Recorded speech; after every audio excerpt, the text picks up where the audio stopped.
Rencana Alfred membawa mereka pergi.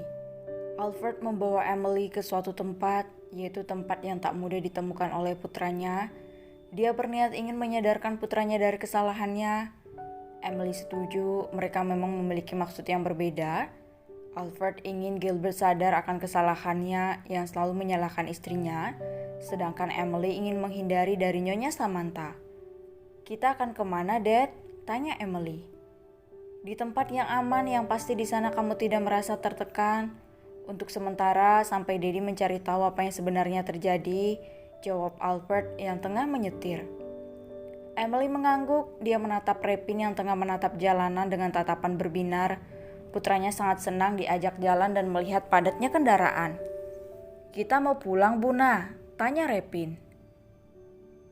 "Kau akan liburan, apa kau senang?" sahut Alfred. Repin menoleh pada opanya dengan tatapan terkejut. "Benarkah? Kok ajak Opa ndak ajak Dedi?" bingung Repin.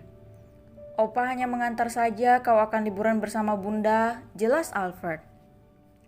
Tak lama mobil Alfred terhenti, tepat di depan mobil mereka ada sebuah mobil. Emily tampak tak asing dengan mobil itu, dia merasa pernah melihatnya. Alfred keluar dari mobil, dia berjalan mendekati mobil di depannya dan mengetuk kacanya. Emily dapat melihat Alfred yang sedang mengobrol dengan pemilik mobil, dan setelah beberapa saat, Alfred kembali dan membuka pintu penumpang. "Keluarlah, naik mobil di depan ya. Maaf, Daddy nggak bisa mengantar, kalian akan pergi bersama mereka," ujar Alfred. Emily mengangguk, dia keluar bersama Repin. Alfred mengeluarkan tas Emily dan membawanya ke mobil tersebut.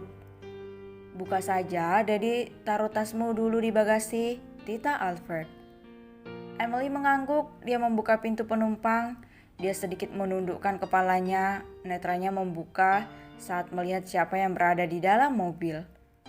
Repin pun sama saat dia akan naik dengan masih digandeng oleh Emily, seketika terkejut melihat seorang bocah seumurannya menatapnya dengan datar. "Kamu ngapain di sini, ha?" sentak Repin. "Hai Emily, hai Repin," sapa Tania. "Tante." Emily benar-benar tak menyangka, dia menoleh pada Alfred yang ternyata sudah menaruh tasnya di bagasi mobil. "Dad, ini maksudnya bagaimana? Kenapa ada Tante Tania dan juga Agler?" "Emily, maafkan Daddy karena waktu yang mepet. Hanya mereka yang Daddy percaya. Kebetulan Agler Daddy perintahkan untuk memantau perusahaan cabang di kota Bogor. Kalian akan tinggal di sana untuk beberapa bulan ke depan. Daddy harap kamu mau, Em," ujar Alfred. Emily melepaskan genggamannya pada tangan Repin, sehingga kini dia bisa lebih leluasa berbicara pada Alfred. "Dad, Em bisa tinggal sendiri, tak perlu merepotkan Tante, Tania dan juga Agler," ujar Emily. "Daddy menaruh kamu pada mereka agar Gilbert tak bisa menemukan keberadaanmu. Dia pasti tidak akan pernah bisa berpikir jika kamu akan bersama mereka. Sudah gitu Daddy lebih tenang. Setidaknya kamu tidak menghilang seperti dulu. Daddy akan menemuimu saat akhir pekan nanti," ujar Alfred. Dengan ragu Emily mengangguk, sementara dia ikut Alfred dulu. Selama Alfred mencari kebenaran yang sesungguhnya, dia akan tinggal dengan Tiara dan juga Agler. "Daddy khawatir Gilbert kembali main tangan denganmu.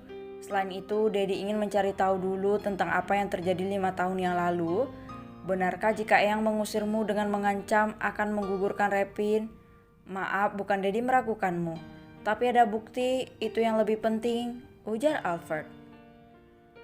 Emily mengangguk, dia yakin jika Alfred akan menemukan sebuah kebenaran. Andaikan Gilbert seperti Alfred yang mencari tahu terlebih dahulu sebelum menuduh, pasti Nyonya Samantha tak akan mudah menghasutnya. "Oh ya Dad, ini kartu Mas Gilbert." "Emily kembalikan," ujar Emily menyerahkan kartu hitam milik Gilbert. Alfred menerimanya, setelahnya dia membuka dompetnya dan menyerahkan salah satu kartu miliknya. "Peganglah, Daddy akan mengirimmu uang lewat kartu ini," ujar Alfred dengan menyerahkan kartu tersebut. Ambillah, anggap ini milik Revin. Bagaimanapun, Revin memiliki hak, dia cucu pertama Daddy, hidupnya harus terjamin, titah Alfred. Dengan ragu Emily mengambil kartu itu, dia menyimpannya di dalam tas, selempangnya dengan rapi. Daddy akan kembalikan kartu ini jika kamu membawanya. Gilbert dengan mudah melacak keberadaan kalian. Pergilah, titip cucu Daddy, ujar Alfred sambil tersenyum tipis. Terima kasih Daddy, ujar Emily dan memutuskan untuk masuk ke dalam mobil. Alfred melambaikan tangannya pada Revin yang kini bersandar pada kaca. Cucunya itu terlihat kebingungan. Jaga bunda ya boy, seru Alfred saat mobil itu telah melaju. Revin ikut melambaikan tangannya walau dia masih bingung dengan apa yang terjadi. Awas, palanya tercangkut nanti, peringat Renan. Revin menatap Renan yang duduk di kursi depan dengan tatapan sinis. Cilik aja, ketus Revin dan membenarkan letak duduknya di pangkuan Emily. Agler tersenyum, dia memencet tombol untuk menutup kaca yang berada di sebelah Revin agar bocah itu tak lagi mengeluarkan kepalanya.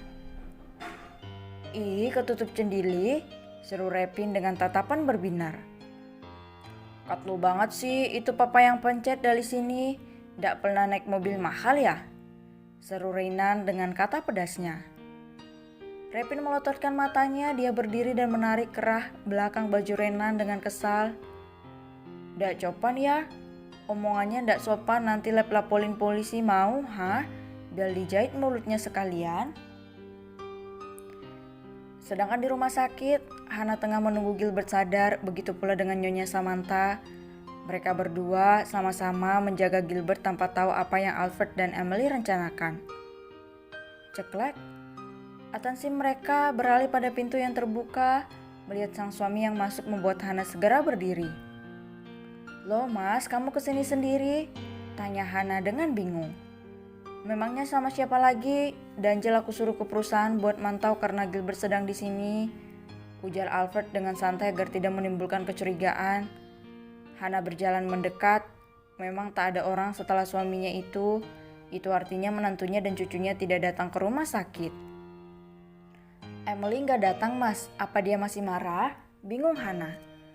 Gak tahu, mungkin jaga Revin di rumah. Lagian buat apa dia di sini? Gilbert hanya bisa menyakitinya, ujar Alfred dengan nada datar. Hei, bukan cucuku yang menyakitinya, tapi dia sendiri yang menyebabkan cucuku terluka. Lihat, gara-gara wanita tidak jelas itu kamu mukulnya sampai kritis seperti ini, sentak Nyonya Samantha. Alfred berjalan mendekati ibunya dengan tatapan datar dan menusuk. Alfred pun berbicara. Kenapa mama begitu membenci Emily?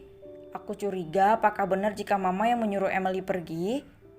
Ketidaksukaan mama terhadap Emily membuatku cenderung lebih percaya Emily. Kamu meragukan ibu kandungmu sendiri, Alfred, sentak Nyonya Samantha. Hana khawatir akan terjadi pertengkaran lagi. Dia memegang lengan suaminya agar tak lagi melawan Nyonya Samantha. Emily. Mereka menatap Gilbert yang kini sudah tersadar. Hana dengan terburu-buru memencet tombol yang ada di samping berangkar untuk memanggil suster. Emily. Gilbert terduduk. Netranya menatap sekeliling dan tak melihat di mana sang istri. Kamu sudah sadar nak? Syukurlah, seru Hana dengan senang. Emily, aku bermimpi melihat Emily pergi. Di mana istriku, Mom? Dia tidak pergi bukan? Di mana dia? Aku ingin meminta maaf, aku menyesal. Aku hanya marah sesaat karena dia melawan ucapanku. Aku ingin meminta maaf padanya, Mom, histeris Gilbert. Alfred hanya menatap datar putranya.